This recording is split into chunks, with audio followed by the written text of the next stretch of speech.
Hey guys,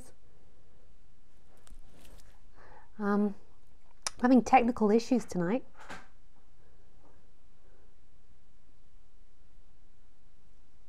Hey guys, having but we're ready and we're here. So fingers crossed. And I think it says the wrong date, the wrong title on this, but at least we're up and running. So sorry if I'm late. But we're ready. And it wasn't my fault. YouTube is having technical issues tonight. So I've had to use a different program. And we shall see how that program works.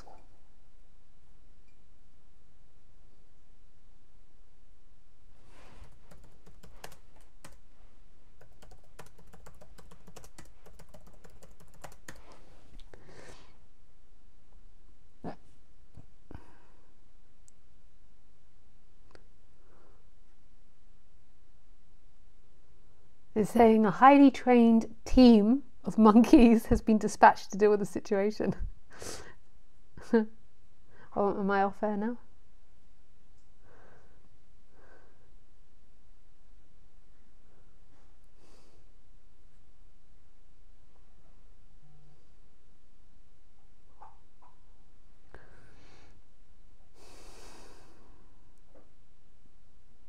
Anyway, so we're working.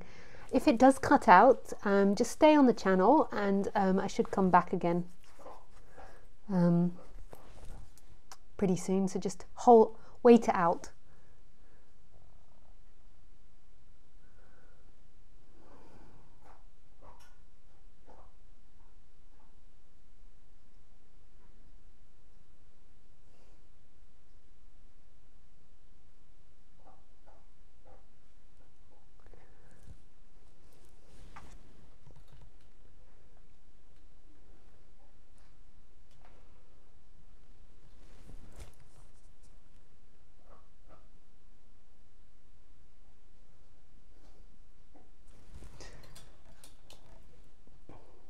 Make the light a little better.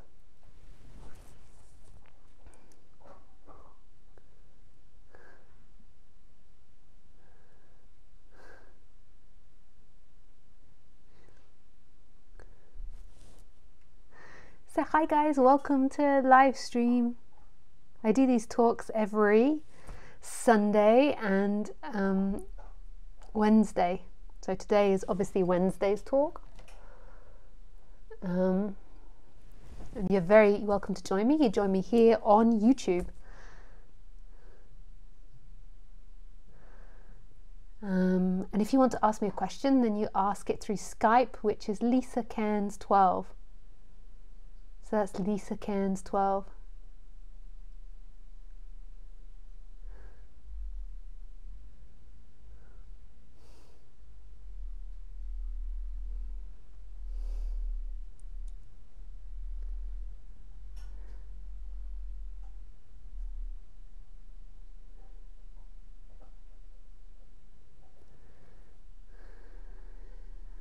I am changing things with the way that I'm doing my streams and all my online work. So follow my website. So if you go online and go to my website, then you'll begin to be able to see that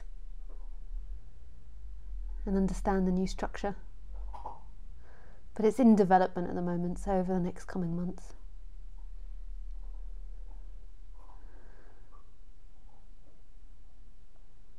If you want to join an event I'm doing, the next event I'm doing is in Spain for Easter, the end of March. I can't remember exactly the dates of Easter, but it's the last weekend of March, I think. And that's in the south of Spain, so it should be perfect weather. I don't like it when it's too hot. 20 to 25 is perfect for me, especially when I'm teaching. And so normally in Spain and that time of year, it's like perfect weather.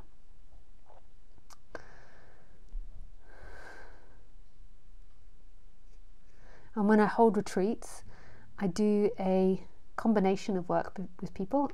I talk about non-duality a lot and do a lot of sitting with people while I talk about non-duality. Then the other thing I do is I work with people's issues that they're getting stuck with in day-to-day living. And I look at what people want, what they're trying to get, where they're getting stuck.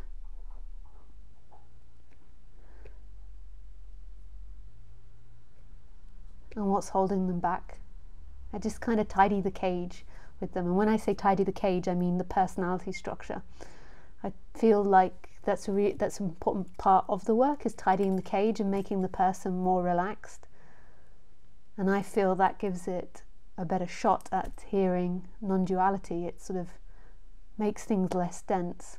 When someone's really suffering and really stuck in personal issues and themselves, then their attention is very narrow, and the hearing of something else, another possibility, is blocked by this denseness.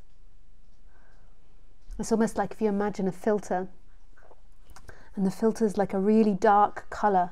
It's really hard to see that the light shining through the filter is white. And it's not that the darkness recognizes that, it's that the clearing of that darkness and the seeing that you are that light that shines through. It's not that consciousness or who you truly are is affected by that darkness. It can't be. Consciousness, God, the divine accepts everything. It's just that the person gets so fixated on itself that it becomes narrower and narrower and narrower. That's why through time, like you start off as a child and you're not so identified, and then through time you become more and more identified and you suffer more, because the person gets more focused on itself, its life, what it has, what it doesn't have, what it's going to do, what it's not going to do.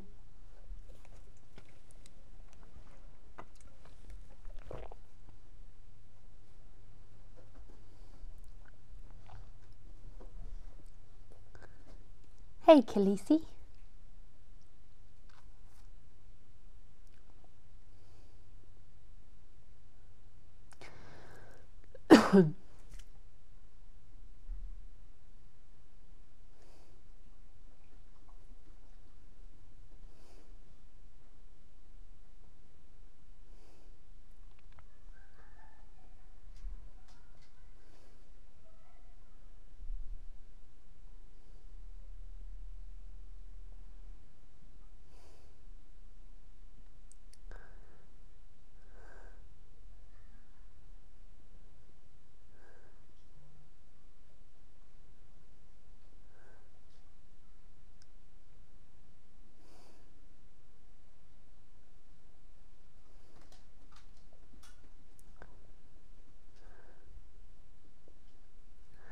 So today I put the title as location. I don't know if you saw that because, oh, thanks, Khaleesi. Nice burp. I don't know if you saw that because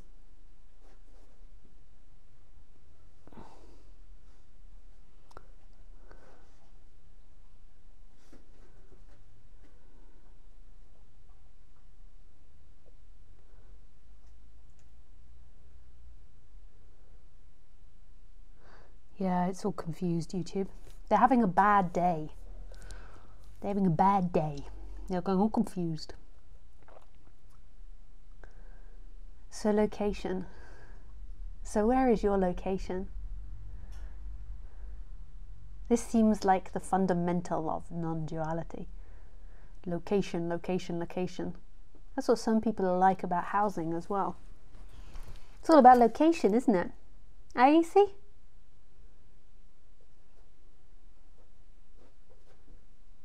You can come up. Come on then. Good girl.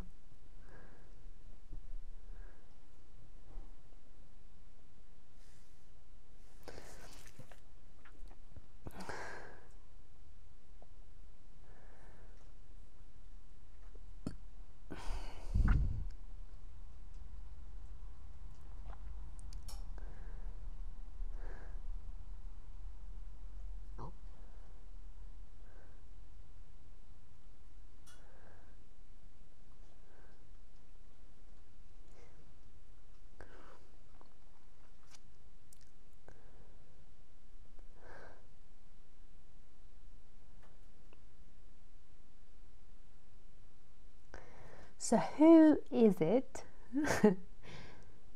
that's listening to my voice now? You might have heard me say this 1,000 times, but maybe every time I say it, it gives you goosebumps.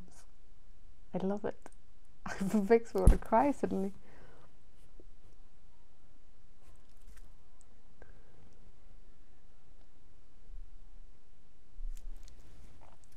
So who's looking out of your eyes?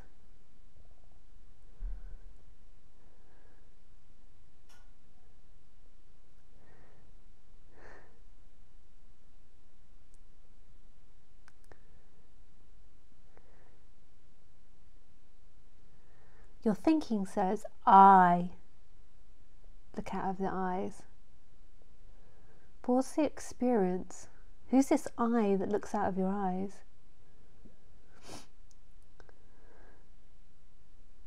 Who looks out of your eyes? So most people think of this I as their name, their history, their emotional reactions, their behaviors, their relationships with other people, what they have or haven't done, what they own, what they do, their behavior.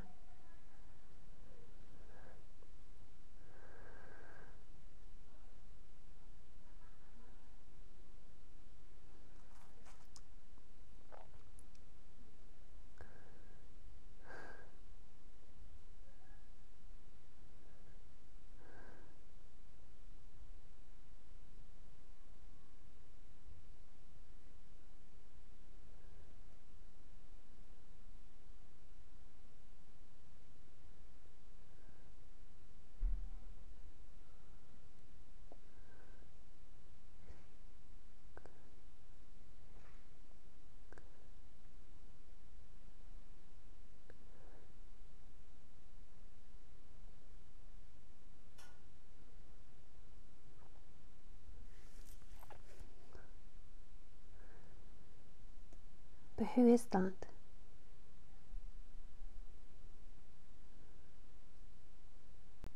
Right here, right now, in your direct experience, who looks out of your eyes? Just for a moment, stop looking for the answer in thought. Look for it in experience. And who hears my voice and sees my face in this direct experience? Is there actually somebody listening to me? Is there actually somebody seeing me? And what I mean by that somebody is who you think you are. What's left beyond your thoughts that's always been there since birth, even prior to birth, but you can't normally remember prior to birth? This intimate sense of being. So when I say there is nobody, that can sound too harsh sometimes, and you want to annihilate all parts of yourself, but I'm not trying to annihilate that intimate sense of being, that which is so close it's always overlooked, the sense of this aliveness that's looking out at itself. It's not even looking out at itself because it's not located inside the body, it's just that's the experience it gives. Consciousness, the looking, is actually in all things. Consciousness is in everything. It doesn't belong inside of the brain. Even scientists suspect this now. The consciousness is in all things. It's just consciousness is looking from a particular angle at the moment. It's looking from the human of Lisa in this experience, but it's looking from that human there. So this subject isn't so much about you and healing you and fixing you, it's what's beyond you. But when that person is really dense, and sometimes it can go in and out of being really dense, then work on the you. There's nothing wrong with working on the you. It's not going to keep you in the story or hurt you in any way. It's like working to get more money or working to have a nice environment for your kids, or working on a book or a creative project. It's just helping expanding the ideas and the belief and the neural pathways of the person. If the person's really unhappy, in no way am I suggesting sit on the couch and stay unhappy. In fact, I think that looking at the person and looking at those suffering dynamics can settle that person, and it's more possible to hear non-duality. If your focus is on this tight, contracted energy and suffering, then there's no possibility of hearing that you're this alive presence. You're this infinite space. Because the person, when it's suffering, it just takes everything for itself. Like the suffering person is very greedy. It wants everything for itself, and that greediness is what makes it so tight and small. As the suffering self or the person becomes less greedy, it gives more. And in that giving, it's open. It's ready, it's alive. It's vibrant. Sometimes the collapse of self can happen from deep suffering, but more often than not, especially when I'm working with people, I feel like it's better to work with what's there, and if the person's suffering, just deal slowly with the personal suffering, and then also listen to non-duality, but don't try to heal the personal suffering with non-duality. That's like trying to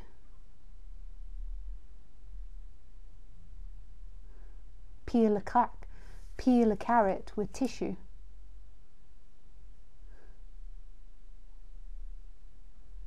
Or trying to eat your carrot with your foot. It's like non-duality is beyond that, beyond the person.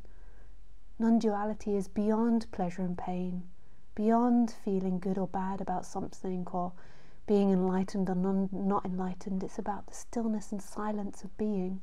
And it's this energetic movement from being tightly engaged in the person to this stillness of being. And that movement is mysterious. It is grace. It's not known how that happens, but in a way everything is grace. And so now, after years and years of working with people, I think for the person, the best thing to do is work on the personal dynamics, iron out the kinks. Not as a goal to get anywhere, but just like you clean your house. What I've noticed a lot,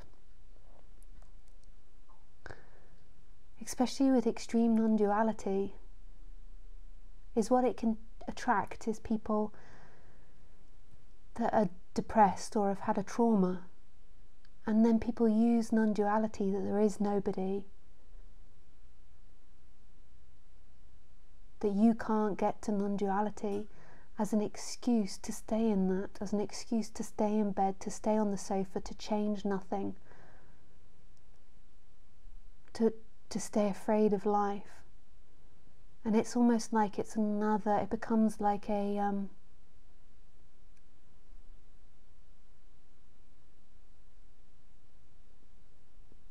another thing for you. And it's like the perfect get out of jail free. If you're experiencing that depression or experiencing stuckness on life, it's the perfect way to stay in an unhappy relationship, the perfect way to stay in an unhappy job, the perfect way to stay in bed. There is nobody and there's nothing to do. I can hear it.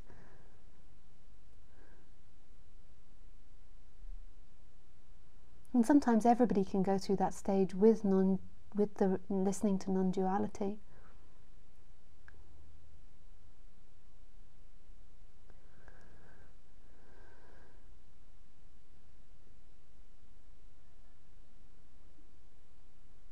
And I recommend to break away from your norm. Go on a retreat, go to events, not just mine. Meet other people in non-duality. Speak to people about it.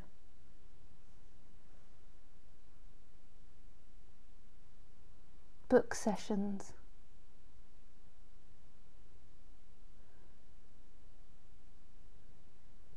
do something, change the way you are. You don't have to believe that there's nothing to be done. That's an idea. It's a very limiting idea, and that works perfectly with when you're feeling depressed or low energy or exhausted. And everyone can hear this. Everyone can hear non-duality because it's who you are. And everyone can have a happier, more open life. It's just currently I feel like a lot of people are unhappy because our society is conditioning us in a very bizarre way. I feel like our society isn't supportive of being who you truly are on the human level and expressing yourself on the human level and being creative on that human level. I feel like it's trying to produce workers, and that want to produce workers actually suppresses the natural instinct of the human to work. Like, all of us have the urge to be creative, to create and do things. Every one of us. And this is what I like sometimes about some of the more alternative schools, that they follow the child's instinct, they follow the child's creativity, rather than the child having to sit in all these classes for like 8 hours a day, sitting there with a pen and paper. This is torture.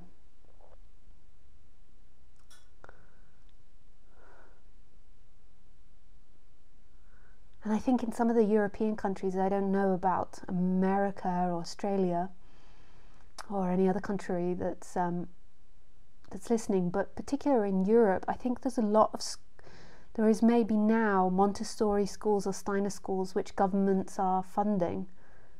So I think that's amazing if you're a parent, because I really don't believe in the mainstream education system. I feel like it's designed to generate office workers or factory workers. I don't think it's designed to help the person be happy and healthy and balanced.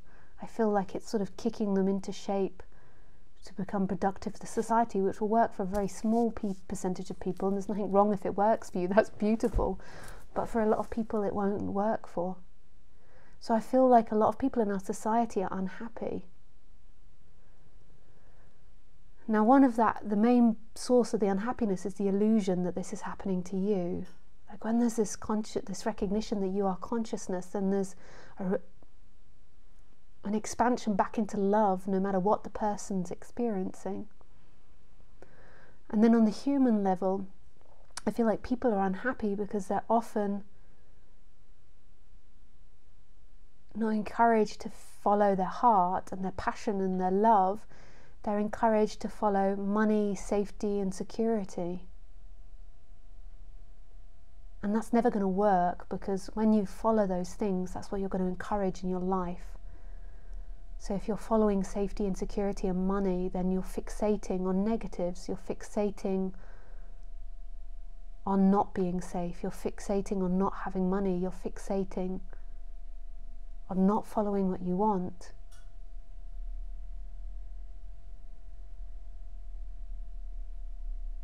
But then also, at the same time, if you've got that seeking energy, that deep seeking energy, then there's nothing really in this world that's going to give that to you, or give it to you lastingly.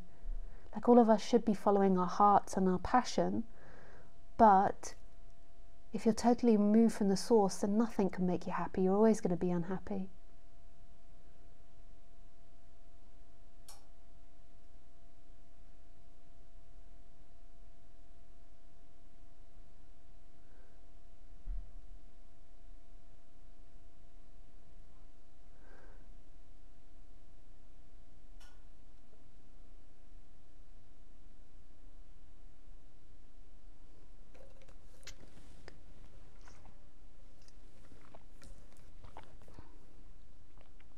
It's a complicated subject, but I feel the more that they go hand in hand in a way, because the recognition of who you are is home. And then when that recognition happens, then the person gets more and more in line with that. I've realized after that big awakening I had, my life is just blooming more and more. There has been some difficulties that I've had to overcome since that awakening, but I feel like that was old shadows that life still wanted me to deal with. But it's just becoming more and more open and beautiful. My relationships are becoming more open. And I feel like that's because there's a deep sense of home. Then the person isn't so afraid to go towards that which makes his heart sing in the flow of things. Not saying that life has its ups and downs, it has its difficulties, and I've had challenges over the last 7-8 years. But I just feel generally it's like my life is becoming more and more in balance with that recognition. But again, because it's so confusing, that recognition isn't yours. Because the you that you believe yourself to be, the human character, is not the experiencer. It's not actually hearing my words now. So awakening is that movement back to that which hears my words and sees my face, which is absolute stillness and freedom and intimacy and expansion. And then in that there's this character that keeps repetitively appearing. And as that movement happens, then the character sort of lines up more and more with that stillness and expands more and more, and there's an ongoing process. Lisa can be infinitely, and you can be infinitely more in line with that on the human level, on the story level. It's so hard to speak about, to jump from one to the other. It's not because I'm a bad speaker or non-duality speakers are bad speakers. It's because you cannot put it into words. So you're always having to point to it, like trying to describe the taste of chocolate cake. You can't 100% describe it. Like, let's try. So chocolate is sweet. I want to say brown, but that's not a taste. That's funny. I want to go brown. It's sweet. It melts. It's chocolatey. But everyone knows that word. So imagine nobody knows what chocolate is and I have to explain it. So it's sweet. It melts. It's smooth. A little kick. It's creamy. Silky.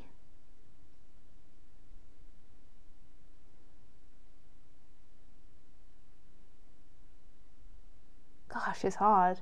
So you try. Now pick something and explain it to someone. So pick something that someone's never had before, like a fruit that you've had, like a Reese's Pieces. Maybe Reese's Pieces are everywhere now, but when I was at university in America, we didn't have Reese's Pieces in Europe, but I think now we do. So imagine having to describe a Reese's Pieces to someone that's never had it before, or a what are those hairy lychees? We don't really get them in Europe. I love them. Forgot what their name is. Hairy lychees. Or the taste of a snail. In France, they eat snails. Escargot. Je n'ai pas.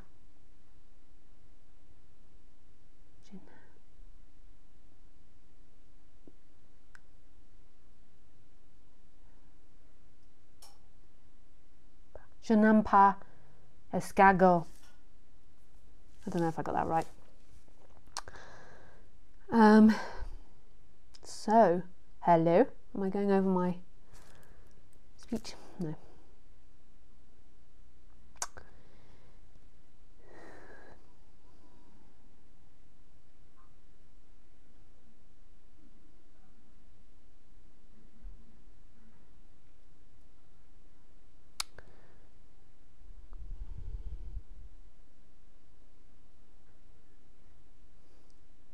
suddenly want to do the EC song.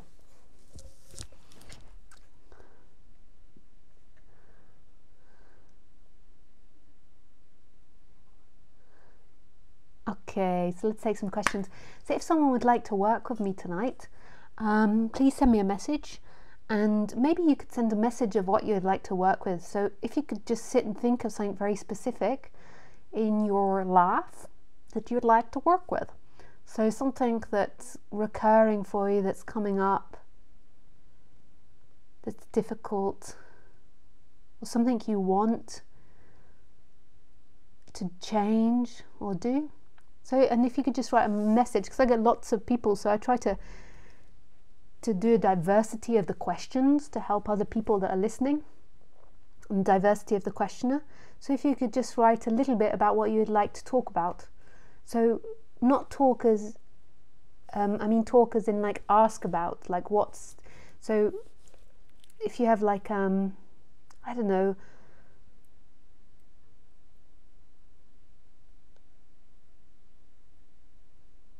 a problem in your job, the only thing I would say is just be aware that other people are watching this.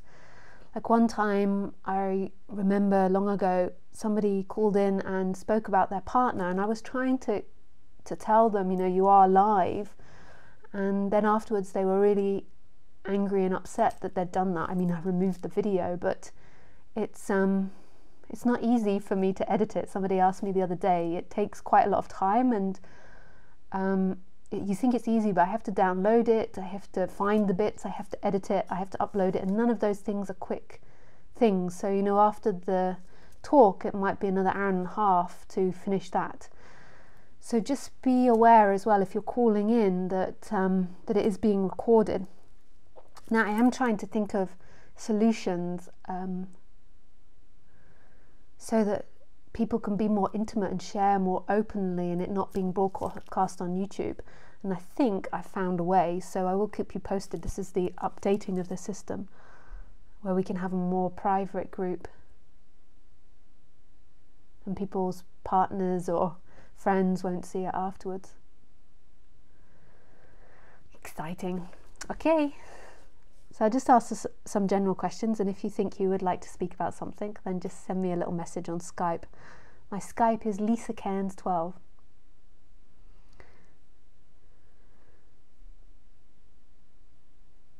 And if you've just tuned in, just be aware that there has been technical issues tonight, so if it cuts out, just stay on there and it should come back again.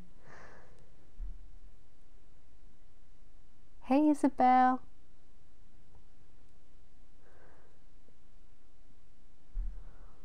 Nice dress. Why thanks, but it's not a dress. It's a jumper, a sweater, depending on your country you're from. I don't know it in Dutch. Hey beautiful, hi Renate, hi beautiful back, thanks. Hey Julia, the sound is not so loud today here. Yeah Julia, what you should do is, I don't think the sound is an issue, I think it's your browser. So if you're having problems, go out of that browser and go into a different browser. So browser is like Safari or Google or Firefox. Most likely it'll work best in Google. And sometimes like clearing your history helps it as well. I'll just check the sound. Most likely it'll work best in Google. And sometimes that's a really good sound. I can see it on the monitor as well. It's just to do with other applications, and I think it's competition between all these different, like obviously YouTube and Safari don't like each other that much.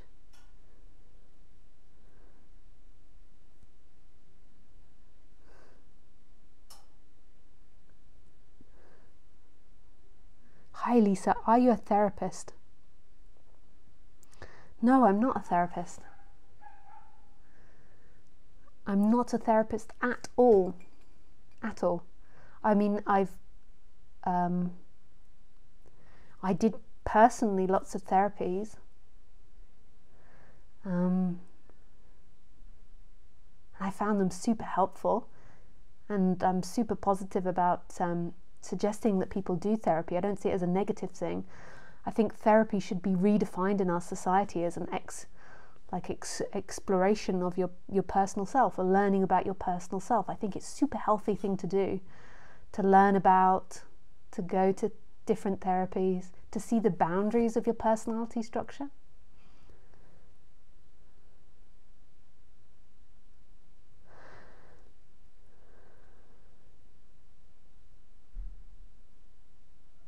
Oh, Rob's Trolls also saying, do you know of any non-duality dating sites to recommend?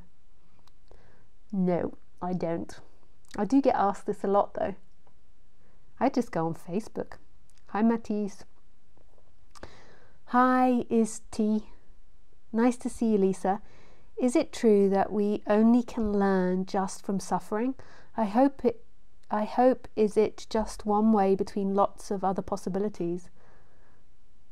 Where would you get that impression that you can only learn from suffering? Learning happens in all different forms. Hopefully there's something being learned from me speaking now, and hopefully it's not creating loads of suffering. But yeah, suffering, when you're more in balance, then hopefully you'll view suffering as a way to learn and to grow. When you're really out of balance with your thoughts, then maybe you'll look at suffering as like something really bad that shouldn't be happening to you, and that's a really negative way to look at suffering. A really positive way to look at suffering is to see it as a way to help you grow. There's that famous quote again.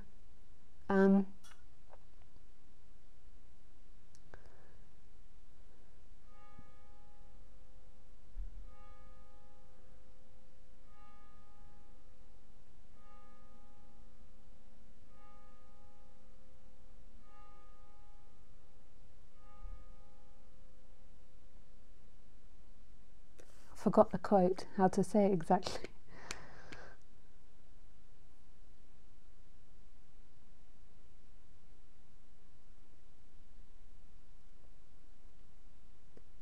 I think it's something like, failing to succeed, failing isn't falling over. So failing isn't tripping over and falling flat on your face. That isn't failure at all. No, that's it, I got it wrong. I got it back to front. So here's take 2 of the quote.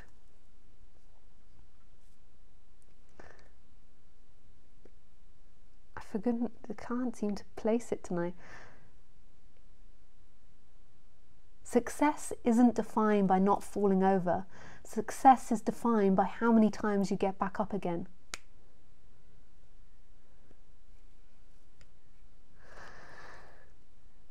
Hi Thomas. Wise and beautiful words, Lisa. I absolutely find that non-duality is consistent with a call to action, to really see the world for what it is and to make it better. To optimize it is better, achieve a state of equilibrium and in tune with what is needed, to go with love and reduce entropy. And I think it is happening right now. Yeah. I think that the person isn't the one that wakes up, but the person is affected by waking up. And after waking up, and as the waking up process is happening, I think that the person becomes more in line with the nature of reality, and the nature of reality is love. The nature of reality is that, like Byron Katie would say, is this is not a hostile place. I do not see this as a hostile environment. Thank you. Thank you. Very good American accent. Hi Lisa, would love to call in if I may. Sure, Luca. Maybe you could write a little bit about what you would like to talk about, just because I have lots of people asking, and then maybe I can find a diversity of questions for people listening. And also I think it helps you define what you want out of the call as well. So I think it works well for you. Hi, Carol. Hi, Lisa. It is always such a delight listening to you talking. This intro today was so beautiful. Thanks, Carol. I watched the movie Her. I saw you talking about it once. I remember it was about her last text to him, and I loved it, all of it. In the end, when she talked about the space necessarily in her love, I can't quote that. I know you can. Can you talk a little about that?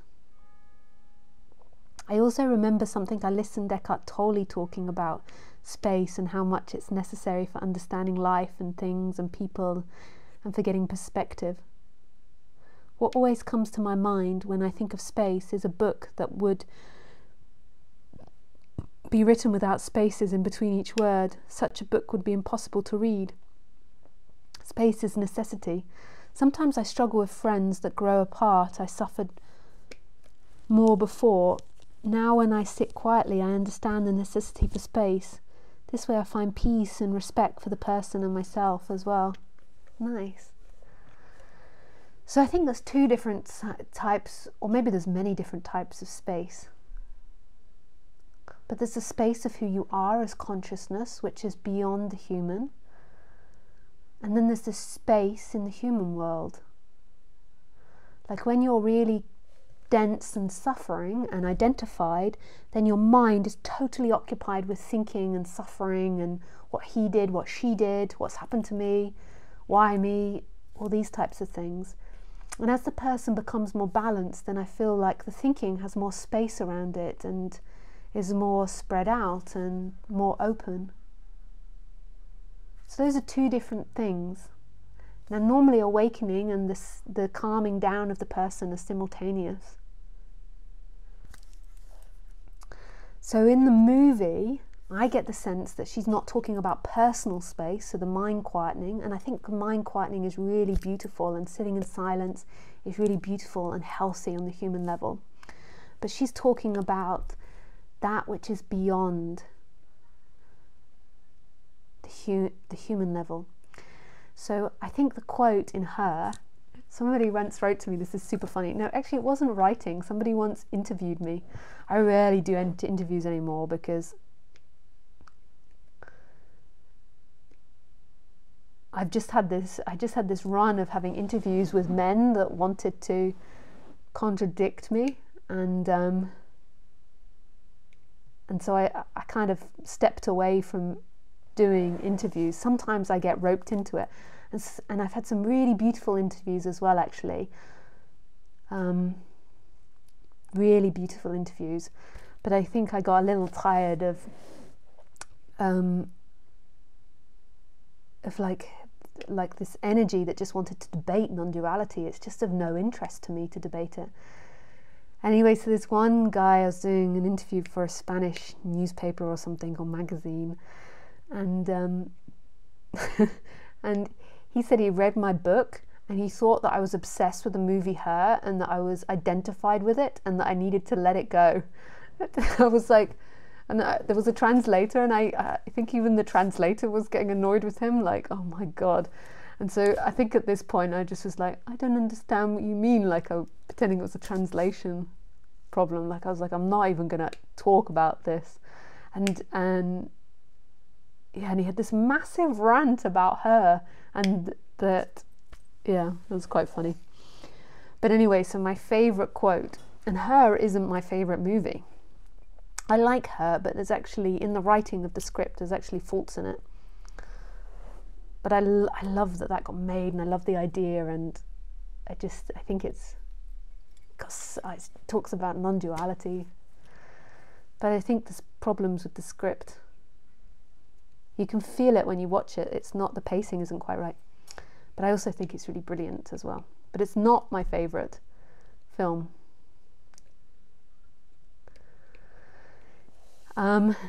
So at the end, the film says something like,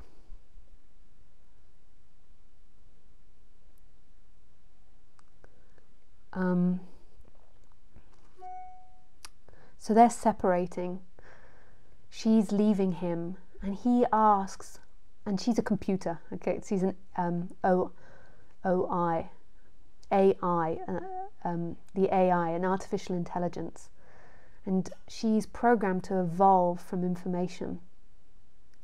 She's been through this massive process in the film, and she comes to this point where she's leaving him, and he's mortified because they're in love. He's a human, and he says to her, "Why are you leaving me?" And she says,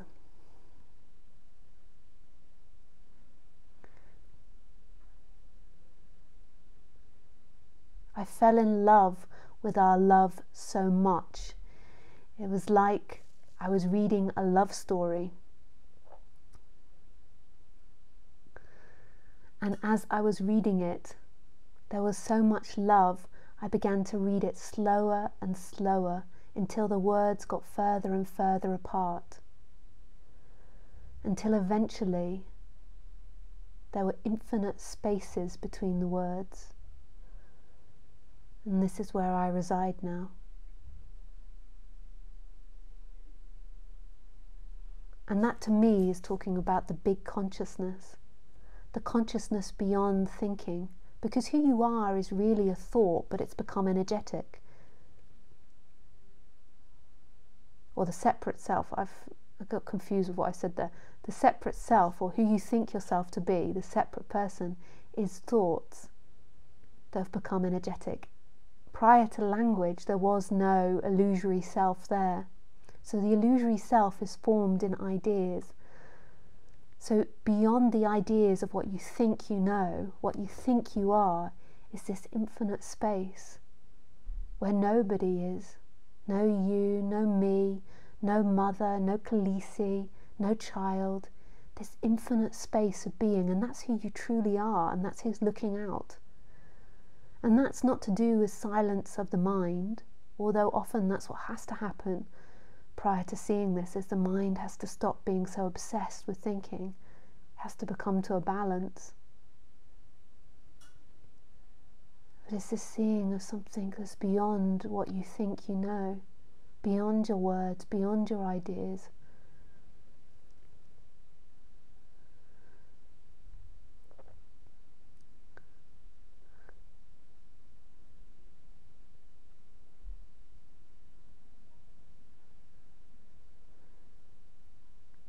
So thank you for bringing it up, and I love that film.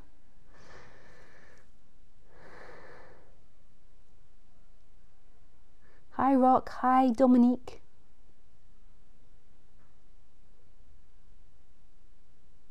Hi Lisa, I read that the Buddha, or maybe his followers, said that we don't reincarnate when we get enlightened, but I'm skeptical about that. Is this not again some kind of story that our ego tends to believe in, or a story that keeps us seeking because this can be something that we want to achieve? It would be interesting to hear what you would say to that topic. Well, who doesn't reincarnate again? So when you become enlightened, it's seeing that there was nobody to become enlightened or not become enlightened, so there's nobody that can possibly reincarnate. So I feel like what carries on after death, after physical death, is the energies of the body. So if there's an energy of personal self there, then that energy carries on. Maybe mixed with other personal selves. Maybe it all gets mixed into a mixing pool. But it gets passed on through genetics, through conditioning, through lots of different things, and maybe something else more mysterious that we don't understand on the human level. But when that's broken in your life, like when that's broken, it's seen that there's nobody actually here. There's nobody there. Who is this personal self? It's an illusion. It's a functioning just like the table being the table. It's like a thing in the world. So yeah, of course, once you become enlightened, there is nobody to become reincarnated again.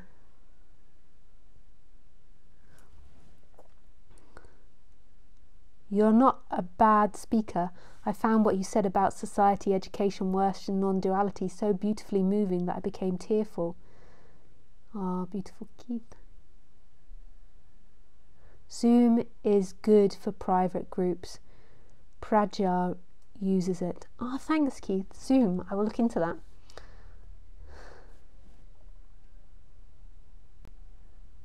Hey, Julia. Hi, Mark. On your new website, change set in beautiful mountains of southern Spain to set in the beautiful mountains of southern Spain. Oh yeah, sorry, I'm a terrible speller, but thank you for that update. Yeah, I will get somebody to comb through it for all the spelling. Darren, after what I would like call a recent glimpse of everything appearing in consciousness and as consequences.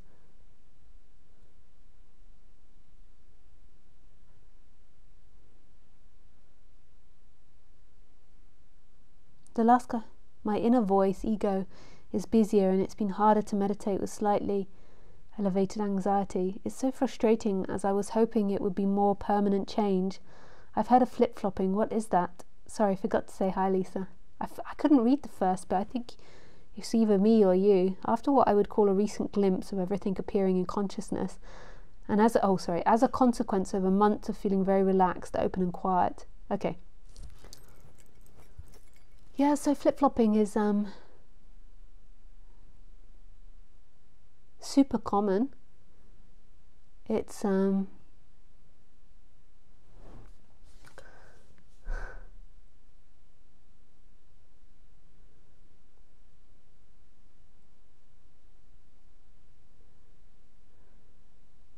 it's basically when the energy is self.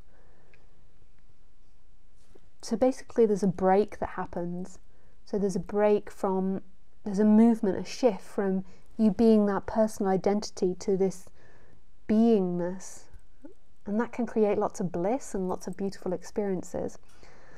And that attachment for a period can come and go. I've heard some speakers say, and I thought this is a nice way of phrasing it, of to have freedom all in one go would be too much. So it seems to come in stages.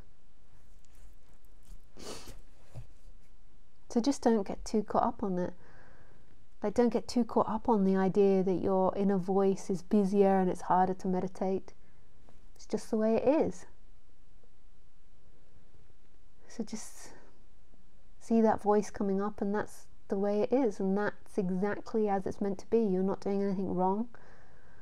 And you can look at those ideas that are coming up that are telling you that you're doing something wrong or there's something wrong. Hi Eddie, could you recommend a good therapist online for problems with anxiety? Thank you.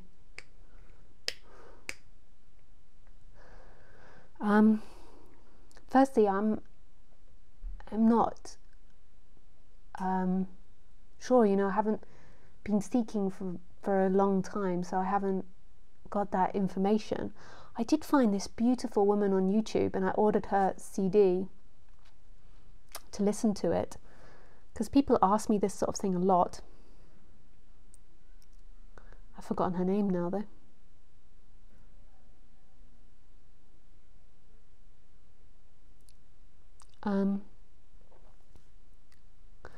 Let me see if I can find her. Just one sec.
her name was Julie Brown. Yeah, you. Julie Brown YAU. So Julie Brown YAU, and actually she's a specialist in trauma. Sometimes anxiety is trauma.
Wow, there's a lot of questions tonight.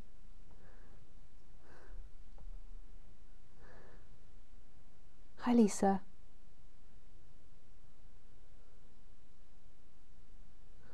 Hi, Lisa. What's the exact time of your talks in India in March, which are going to be in Rishikesh? Oh, I don't know. I'm sorry.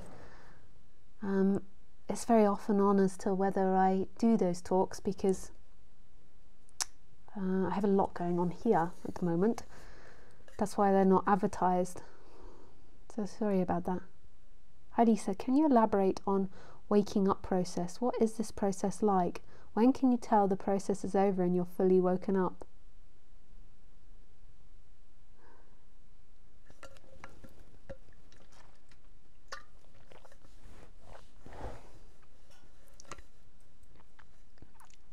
Do you know what's so beautiful about the waking up process? Is that it doesn't belong to you. It has an effect on the you. For sure it has an effect on you and your life, but it doesn't belong to you. It's not your process. So rather than focusing on those questions, that's like focusing on what it will feel like after I've finished eating my dinner. So you're just about to eat a dinner and you're like, hang on guys, stop. We just got to think about what it's like once we've finished at dinner. Which maybe some of us do when we're just about to have a McDonald's or a big massive piece of cake, but most of the time that's like a totally irrelevant thing to do.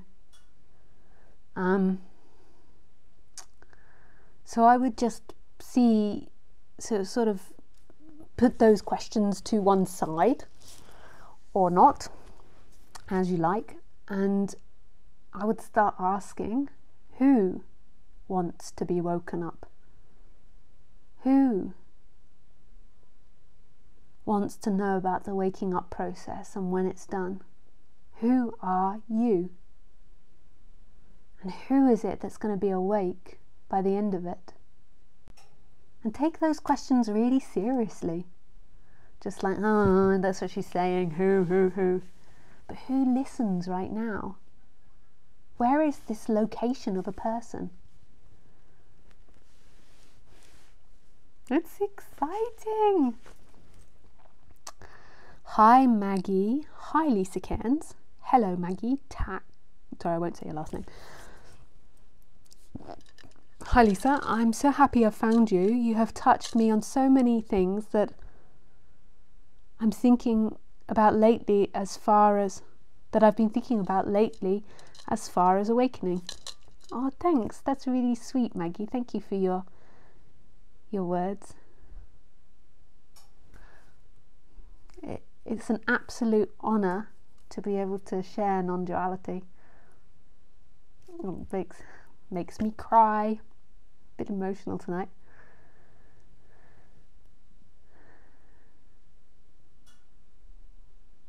It's an absolute honour to be able to share this subject. I can't think of anything I would like to do more.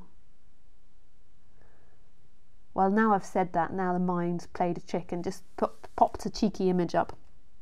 But I do love it. Yeah, it's beautiful.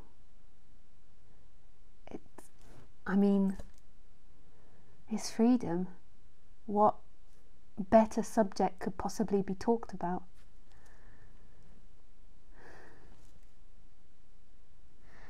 Luca: yes, of course. I wanted to ask you about witnessing and the way it's spoken about in non-duality, since there are a lot of different senses of detachment and other such words in spirituality. I don't see clearly in what sense this is talked about. E.g., if they're witnessing, isn't there something other that is being witnessed? If they're witnessing, if there's witnessing, isn't there something other that's being witnessed? If this doesn't quite fit into what you wanted to do today, I can obviously just call another time.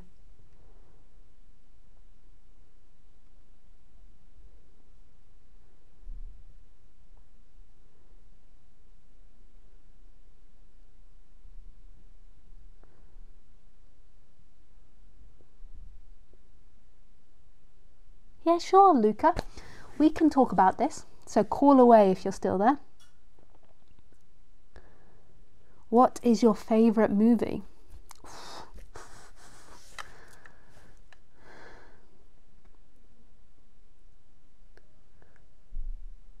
Well, it depends a little, because my subject, which I studied at university, was theatre writing. Oh. Okay, I'll answer that after. Hey, Luca. My subject, which I studied at university. Hi there. Hey. Can you hear me? I can hear you. Okay, how weird. The stream is actually at a different point. Yeah, it's like about 20 seconds behind, I think. Okay, right. Right. Yeah. Sometimes people, when they answer Skype, they get stuck on thinking that I'm talking in the Ustream to them, so they're like replying to the Ustream, and I can hear they're out of sync, and then I keep saying I'm the one that's in Skype, and they keep speaking back to the other one. It's very funny. Okay. Well, it was ringing, and you were talking about what your favourite film is, and then suddenly it was like, "Hi, Luca." What is that? Anyway, thank you for taking my call. That's a pleasure. So, just I've come across non-duality a few months ago only, and I'm very surprised because that this even is a thing that is talked about, as it were, because it echoes a lot of experiences or inner learning, I would call it, or just of things that I've never really talked about. So suddenly hearing talks and stuff is amazing. And obviously it takes a little bit of getting used to the language that's being used. And so, for example, something like witnessing and the witnesser, I understand and have had the experience of there not being a sense of a person and the consciousness that is kind of, I guess, the fabric of everything. That's how I would describe how I've experienced it. But if there is a witnessing happening, isn't then there also something that's being witnessed? Yeah, so really the teacher, the thing is I don't know who you got that word from, witnessing, like who you've been listening to. I must have heard it in at least 2 or 3 different people. One of them would have been Spira, an Italian lady, and like Rupa Stira says very clearly that it's like a first stage. Yeah. Yeah.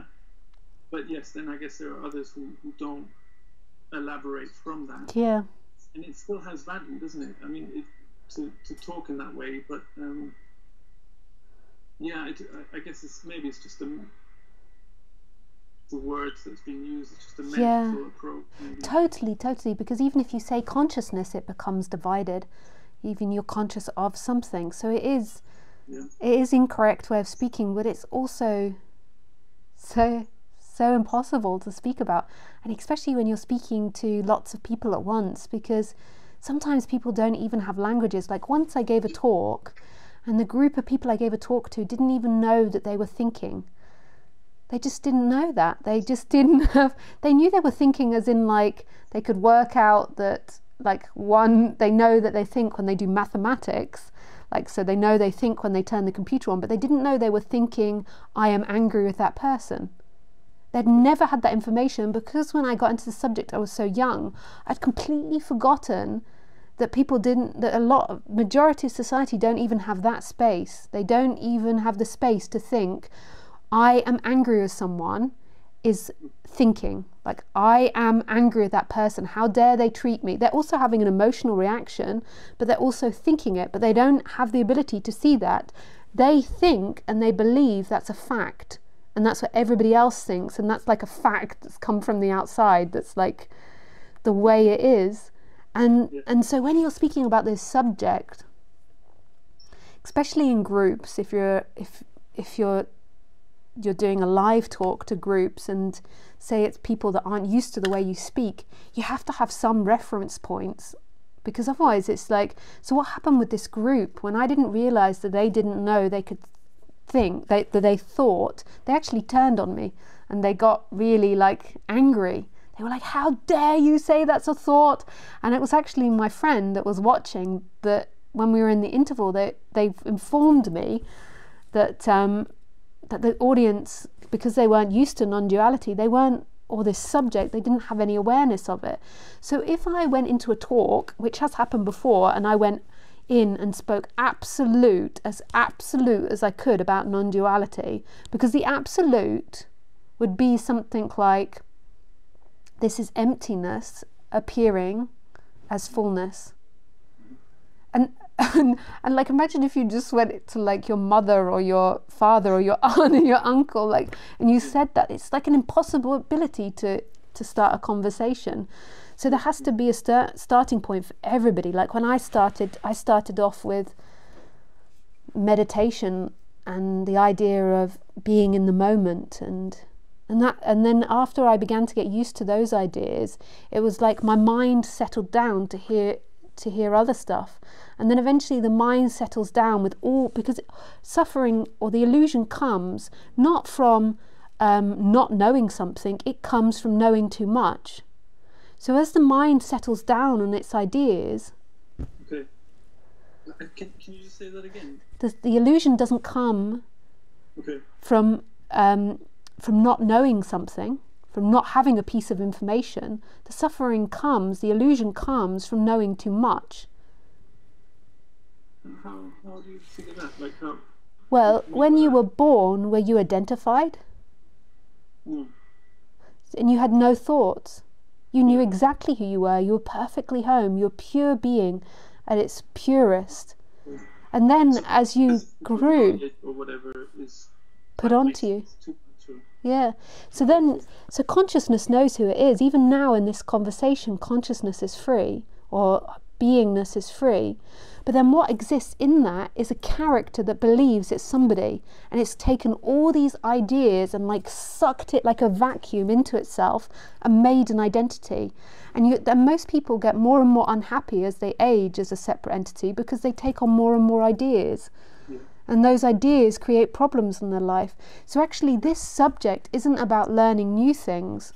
So it's this letting go of all the attachment to what you do know. And it's not becoming like having Alzheimer's. It's still, the shift that happens is a shift beyond that. It's like the end of attachment to all the ideas. It's seeing that the ideas are just ideas, like the wind is the wind and the clouds are the clouds, and they're not actually who you are, and they're not speaking about you. There's like the end of putting them into who you are. So as the mind, or that energy that's believing you are those thoughts, relax more and more, then this subject can be heard beyond your thoughts.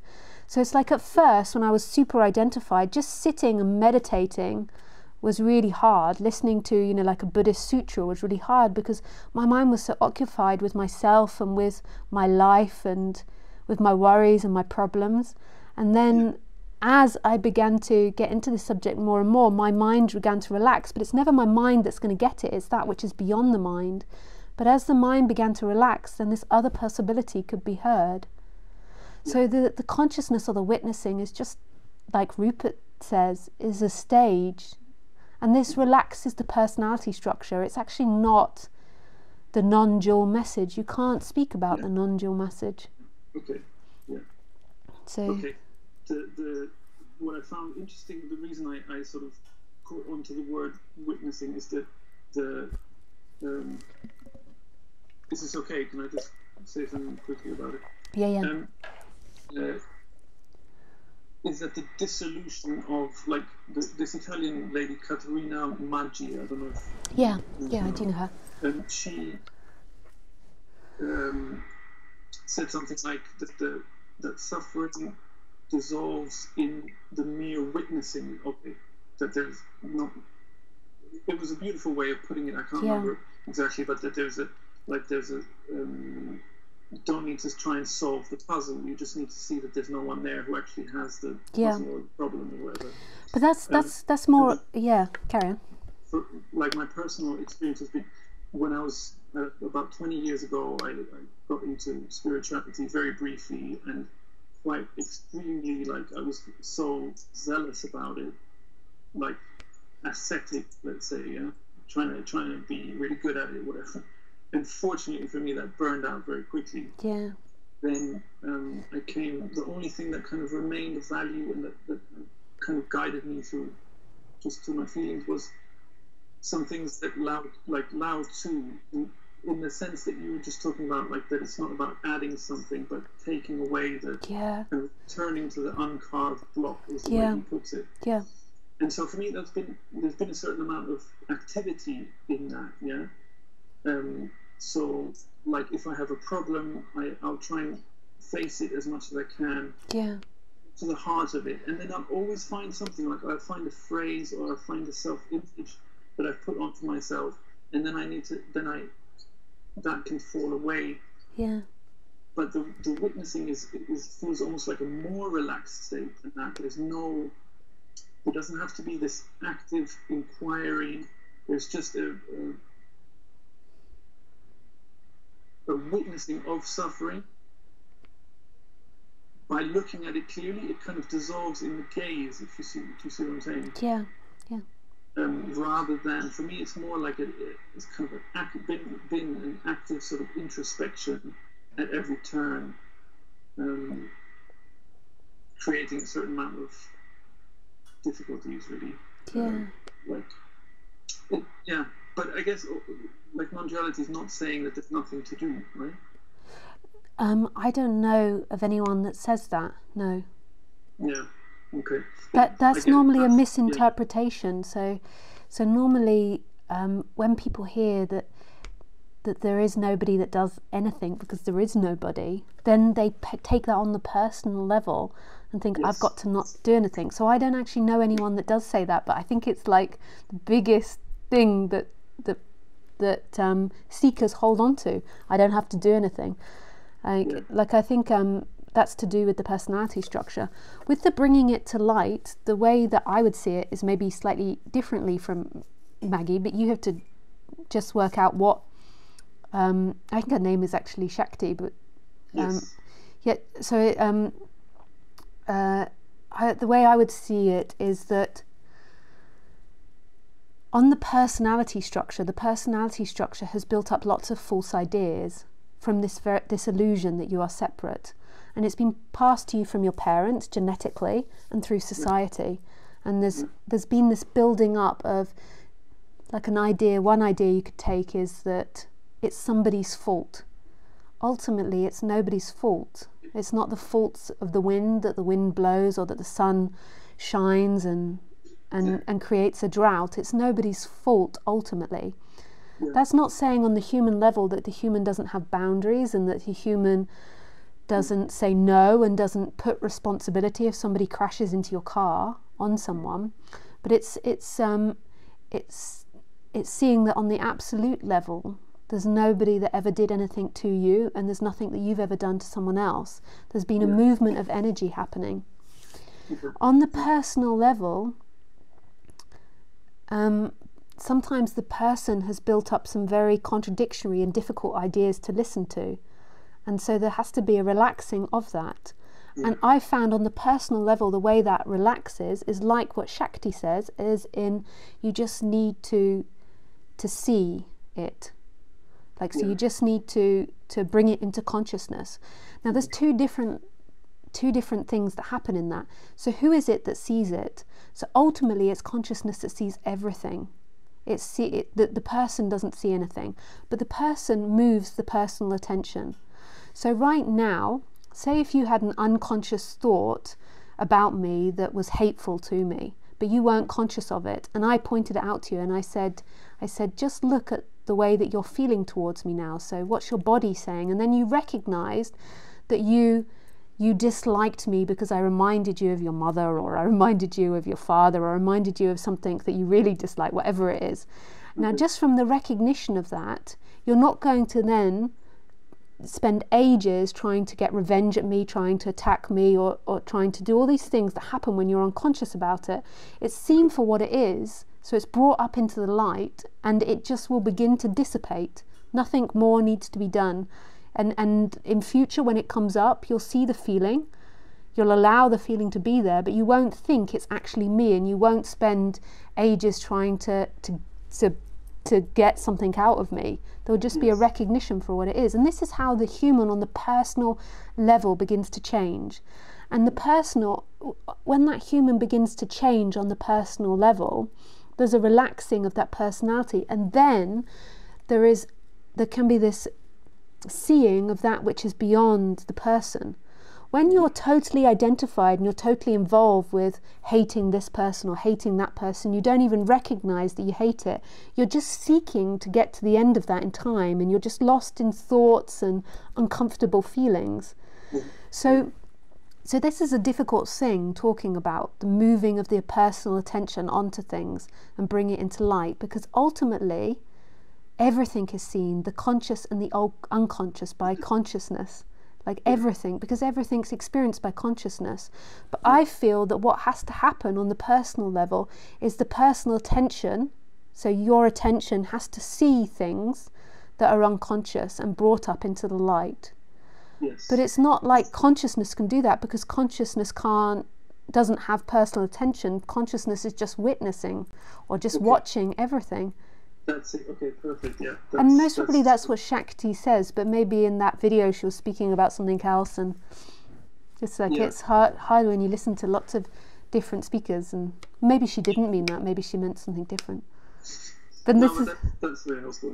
Yeah. Thanks. Awesome. Yeah. Thank you very much. Oh, it's a pleasure. Thank you for your question. Okay. That's enough. Bye. Bye.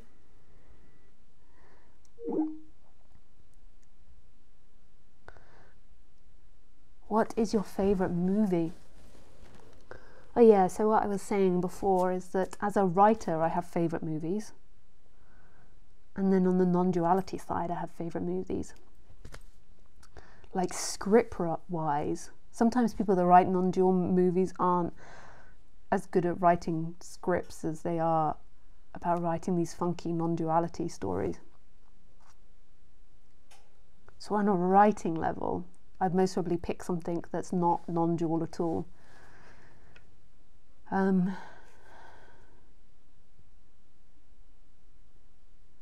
Because I love like really good dialogue on a writing level.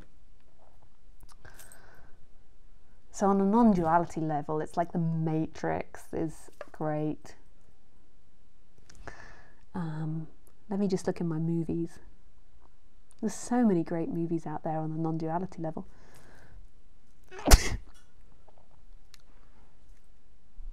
I like the TV series OA. Arrival, the movie was quite sweet. It was about non-duality, but the writing wasn't as good, I didn't think, personally.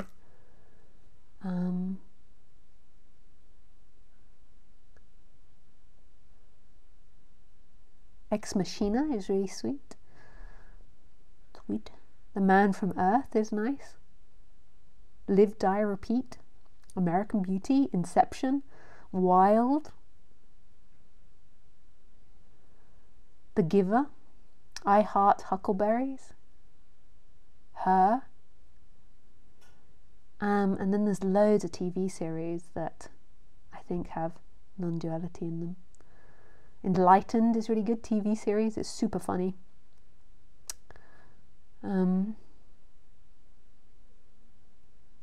True Detectives is brilliant. I wonder what happened to that. Westworld TV series. Yeah, there's lots of cool things, and there's lots more than that. I'm just looking in the ones that I've recently watched so I can remember them. Avatar, the cartoon series. Yeah, there's so many brilliant things, but sometimes the writing's not so good.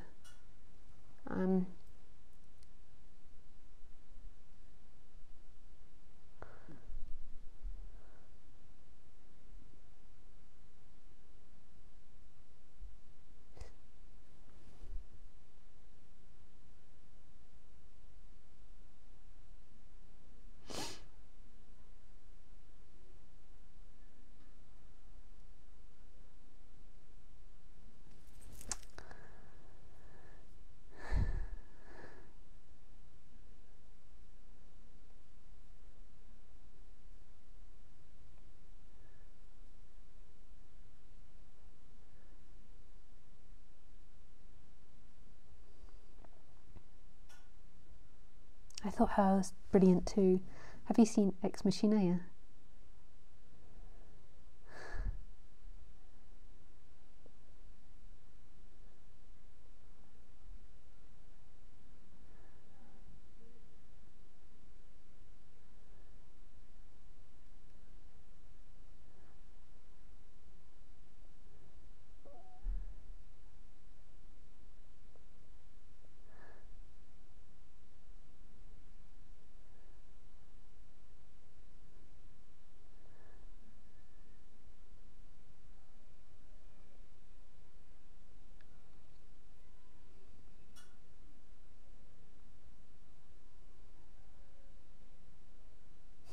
Hey Andrea.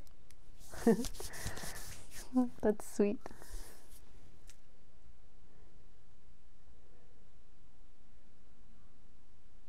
This movie? Okay, let's have a look.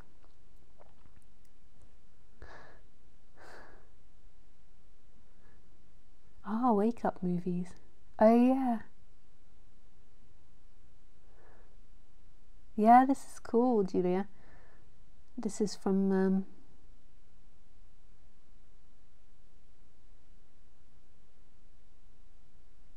Movie Watcher's Guide to Enlightenment.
Hi Lisa, please can I have your opinion on physical pain, especially with lower back?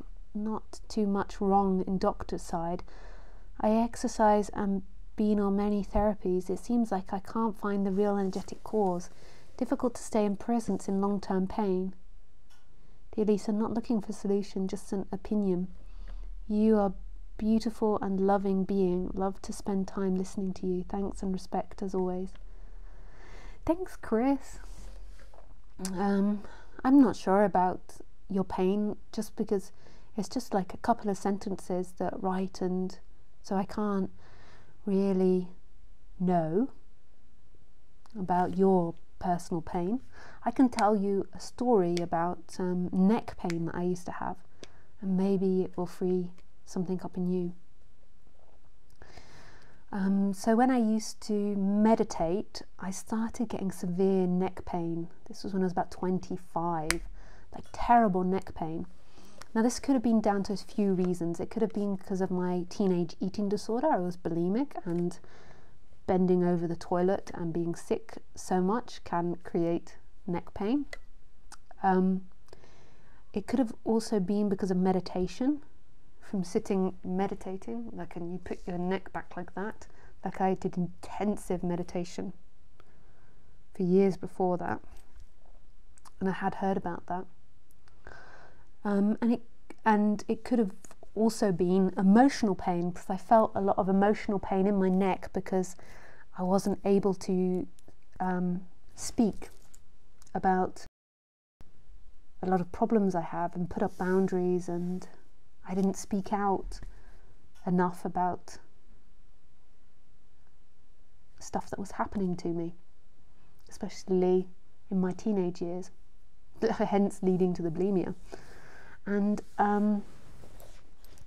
this went on for a couple of years. It was so intensely painful. It was hard to concentrate. I'd get headaches.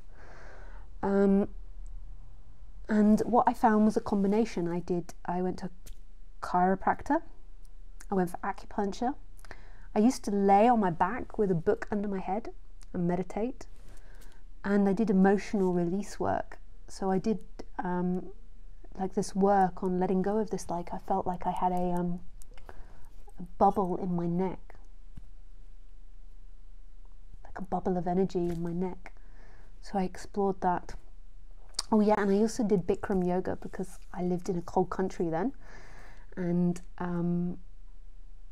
so in the winter time I started doing Bikram yoga because they use a lot of heat. It's like a sauna yoga. And through that combination, it eventually began to pass.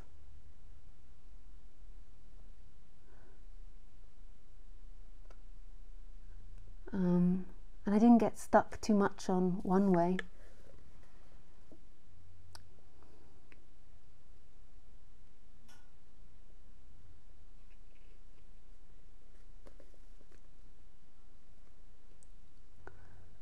So I thought that story would have more juice in it, but it seemed to run flat.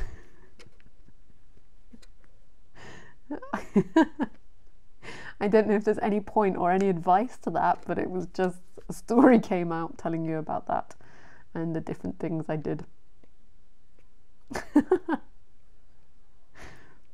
That's funny. So when I speak, I spontaneously speak, no matter where I go, obviously.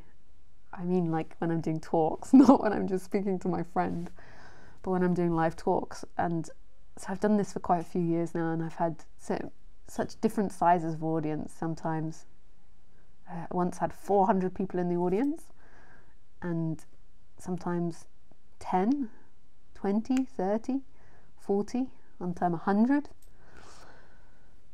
And I just spontaneously, like I don't plan it before I go on. I don't plan anything. I just go on, and then I see what I feel like, and then it comes out, no matter where I am. And even if there's silence for a long period of time. And sometimes, you know, it just blows. It just goes, oh. and I just kind of make fun of that. So if I'm doing a conference and there's lots of people like listening, and I go to tell a story and the story just doesn't work, it just kind of like takes death, I just kind of make fun of it. Like, I just say it. That didn't really work out. and that's part of the way I do the talks, is I just try to be as honest as possible. And I just feel, or there's part of me that feels like really most important when I'm talking is people are picking up on my energy, rather than me being really like, oh, this is what I'm going to say, and really planned.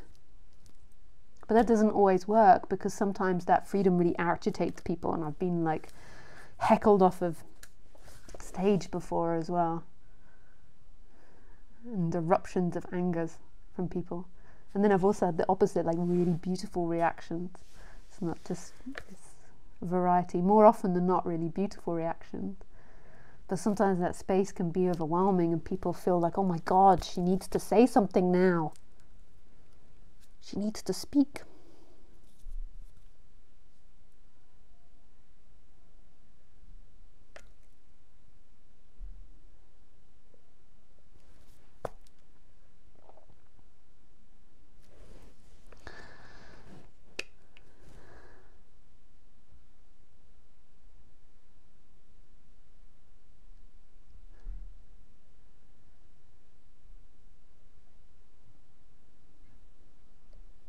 Thanks, Gordana. Hi, Edith. I just looked this afternoon at an English version of a Jeremy's movie, but I didn't find. Yeah, I'd love to see that, Edith.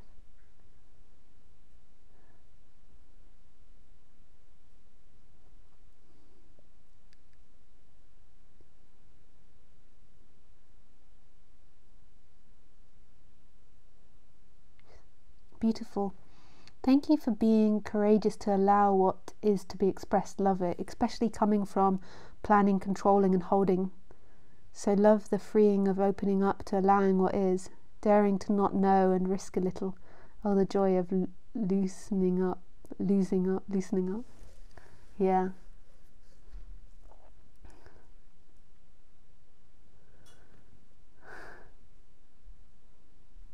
Yeah.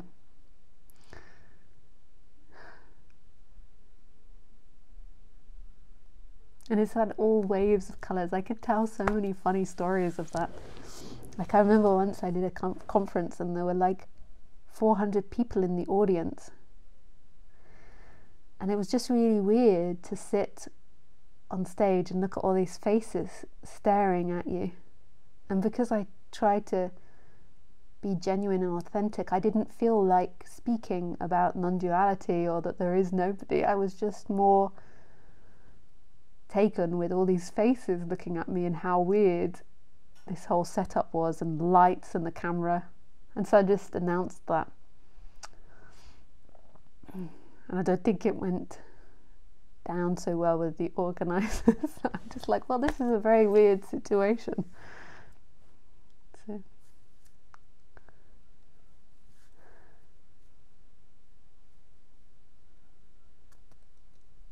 it's like ignoring the obvious. Like, everybody's finding it a little weird, but everybody's pretending it's not weird.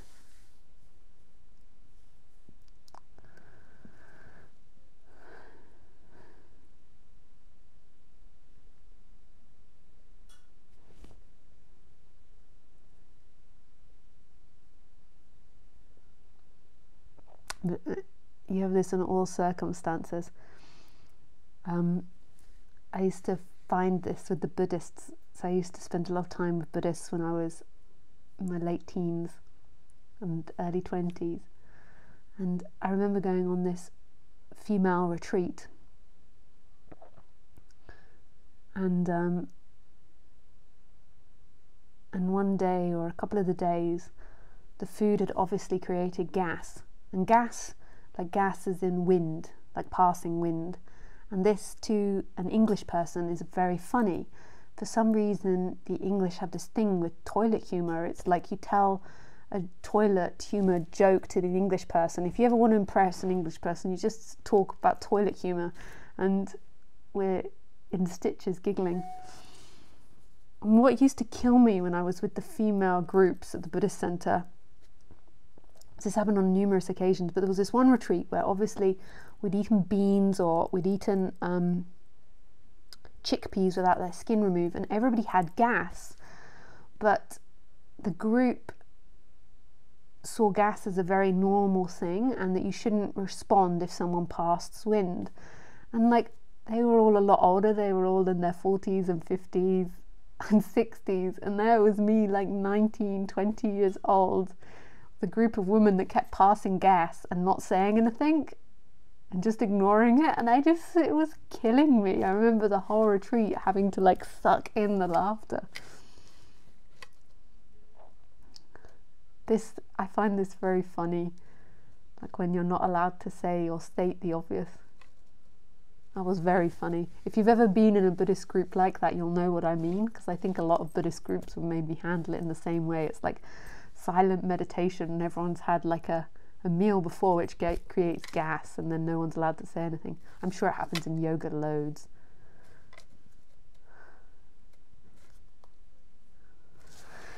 And I'm sure all the English people will be giggling right now, and the rest of the countries would be like, why would she talk about this? What is wrong with her? Oh my God. And the English people are like, we're terrible. Yeah, so if you ever want to make a good impression on an English person, just toilet humour, it will work, I promise you. I don't know, it's funny.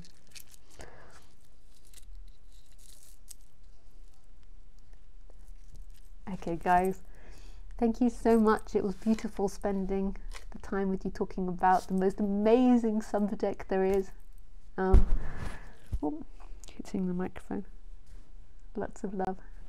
Thanks. Bye.